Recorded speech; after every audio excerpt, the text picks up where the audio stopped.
Assalamu alaikum wa rahmatullahi wa barakatuh. Donc bienvenue dans cette nouvelle leçon qui est la première du dernier niveau, le niveau 4. Donc alhamdulillah, si vous êtes arrivé jusqu'ici, c'est vraiment une bonne chose. Et là on touche Inch'Allah à la fin, vous serez bientôt en mesure de lire tout seul, d'accord? Donc ici ce que nous allons voir dans ce niveau, c'est de la lecture, d'accord? Vous allez vous entraîner à lire et vous vous aiderez ensuite de ma lecture. Normalement, vous devez être capable ici de lire, de déchiffrer et de lire, bismillah. Il n'y a rien de compliqué. Normalement, on a tout vu jusqu'à présent, d'accord? Et si vous avez des difficultés, vous vous aidez de ma lecture, d'accord? Pour vous corriger. Pour vous corriger. Dans ce chapitre, donc, j'ai, moi, joint ici, on va dire, l'utile, donc l'utile à l'utile, d'accord? L'utile qui est la lecture, donc on doit s'exercer à lire, donc il faut bien que on lise quelque chose, et j'ai choisi ici comme lecture des choses justement qui vont vous être utiles, qui vont vous être profitables. Ici nous avons par exemple Arkanul Islam, les 5 piliers de l'islam, nous avons Ash-Shahadataini, donc la double attestation 2 fois, afin que tout ceci soit, Inch'Allah, acquis, que tout ceci, vous puissiez ensuite le prononcer bien, ça vous servira dans votre quotidien. Ensuite, nous aurons At-Tashahhud, d'accord, pendant la salat, et nous aurons également un hadith, donc, Innamal a'malu bin-niyyat, d'accord, le hadith qui est le premier des hadiths des Arba'in an-Nawawiyyah, qui est un hadith très très important sur l'intention. D'accord? Donc, Inch'Allah, alhamdulillah, ceci sera profitable. D'accord? Et ensuite, pour finir, nous aurons les dernières sourates du Coran al-Karim. Donc, voilà. Donc, on commence ici par Arkanul Islami. Donc, ici, Arkanu al-Islami. Arkanul Islami. D'accord? Donc, ici, ici on a un alif, un lem et un alif hamza, d'accord? I, en fait, c'est l'équivalent de ceci. On a un alif, un lem et ensuite un alif hamza, d'accord? Islam. Nous avons ceci, d'accord? Qui est l'article de définition, Islam, qui veut dire l'islam, d'accord? Donc, Islam. Lorsque nous avons donc ici un lem, comme nous l'avons vu précédemment, dans le chapitre précédent, un lem suivi d'un alif, d'accord? On l'écrira comme ceci. Je sais qu'au début, ça peut être difficile à déchiffrer, que ce soit celui-là ou celui-là, donc c'est pour ça ici que je vous le répète. Donc ici, c'est un lem suivi d'un alif, et ici, c'est également un lem suivi d'un alif, sauf que, en fait, il est attaché à ce qu'il vient avant. D'accord? Si ici, as-sin, ici, c'était une lettre sauvage, nous l'aurions écrit alors comme ceci. D'accord? Nous aurions écrit le lem et le alif comme cela. Mais comme il est attaché, il s'écrira sous cette forme-là. Donc ici, vous pouvez mettre pause et commencer votre lecture, Inch'Allah. Et ensuite vous mettez play pour vous corriger. Donc ici nous avons Buniya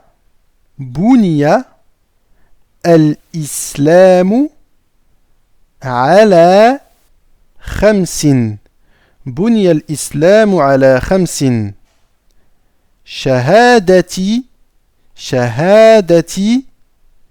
an la ilaha إلا الله وأن محمدا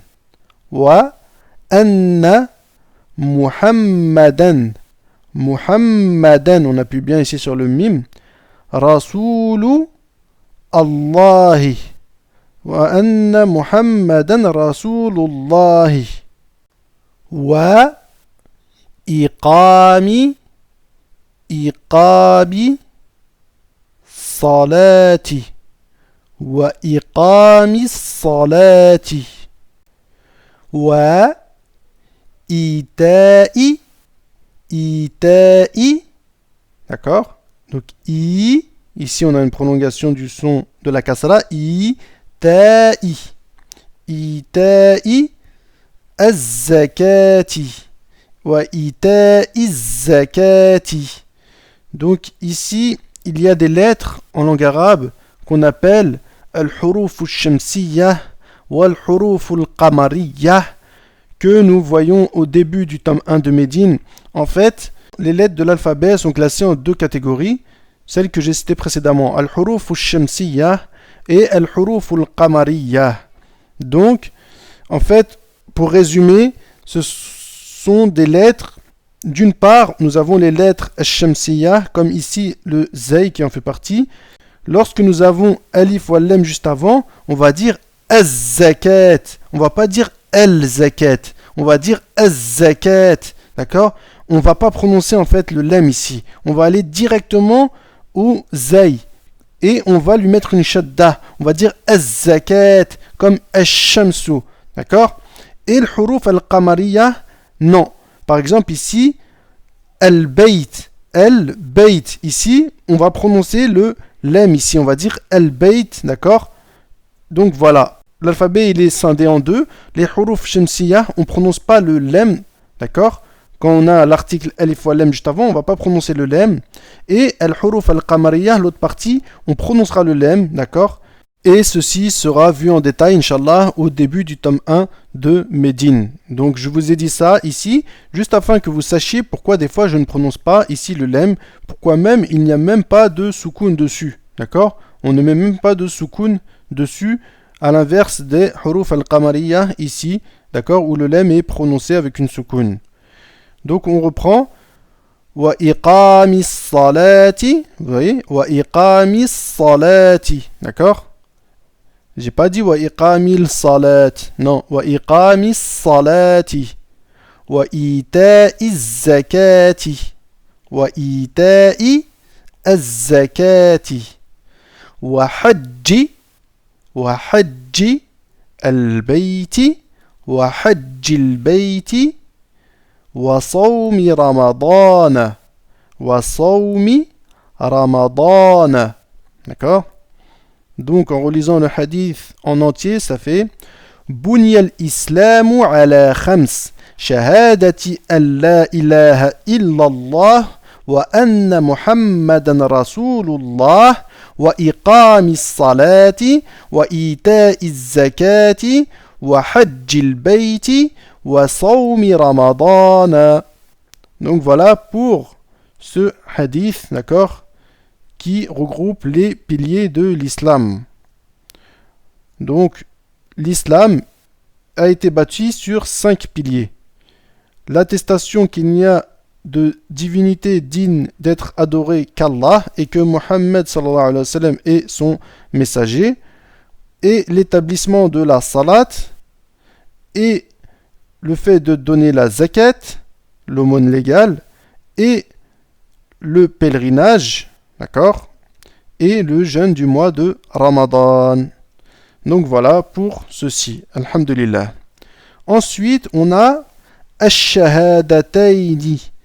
Ash-Shahadatayni. Donc ici, c'est pareil, vous voyez, le shin fait partie des huruf Ash-Shamsiyya, d'accord? Donc on ne va pas prononcer le lam ici, on va dire Ash-Shahadatayni. Donc Ash-Shahadatayni, ça veut dire les deux attestations de foi. D'accord? Donc, l'attestation qu'il n'y a de divinité digne d'être adorée qu'Allah et que Muhammad sallallahu alayhi wa sallam est son messager. Donc, Ashhadu an la ilaha illallah wa anna Muhammadan Rasulullahi. Ashhadu an la ilaha illallah wa anna Muhammadan Rasulullah. Donc voilà, exercez-vous à décortiquer, à lire, d'accord? À lire et relire jusqu'à ce que vous ayez pleinement conscience de ce que vous lisiez ici, que chaque lettre soit acquise, d'accord? Que chaque mot également soit acquis dans la lecture, qu'il n'y ait plus de difficultés. Donc, je vous dis, Inch'Allah, à la leçon suivante. Wassalamu alaikum wa rahmatullahi wa barakatuh.